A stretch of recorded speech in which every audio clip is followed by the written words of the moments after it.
example, he's sort of the anti-Colin Powell. Colin Powell said, if you break it, you bought it. Barack Obama basically wants to break all of the Middle East. As a matter of fact, not just the Middle East. I mean, he's broken our insurance program.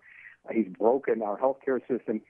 He's breaking the bank. He's breaking the border. And now he's breaking the Middle East through his encouragement of the Arab Spring, particularly you can think of the overthrow of Hosni Mubarak and this U.S. ally being on the border of Israel, with the tunnels where the weapons go through into the West Bank being replaced by a member of the Muslim Brotherhood.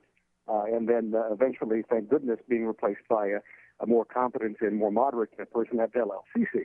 But you see that there in Tunisia even. We often don't talk about Tunisia. Tunisia, a repressive government, yes, but when that repressive dictator was overthrown, Ansar al-Sharia was freed. And so you have issues there. In Libya, Gaddafi had surrendered his nuclear program, had surrendered his weapons of mass destruction program, and was essentially pacified by the Bush administration. Obama swept him out of power, and suddenly al-Qaeda is on the run in Libya.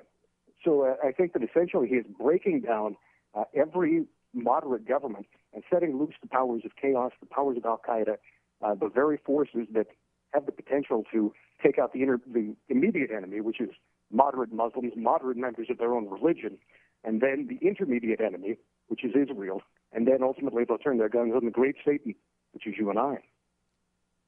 And what you've just articulated, why don't we hear more of?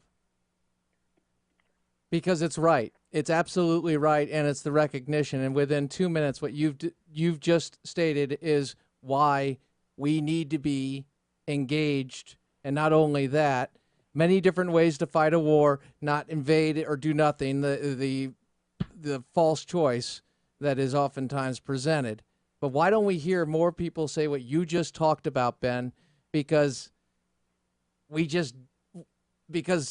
if we don't hear that was just right there. Bam. Why are we fighting in Afghanistan? Well, you can disagree with why we're there, or excuse me, how we're doing it, rules of engagement, etc. Overall, but there's a reason, and here it is. It's 3-tier.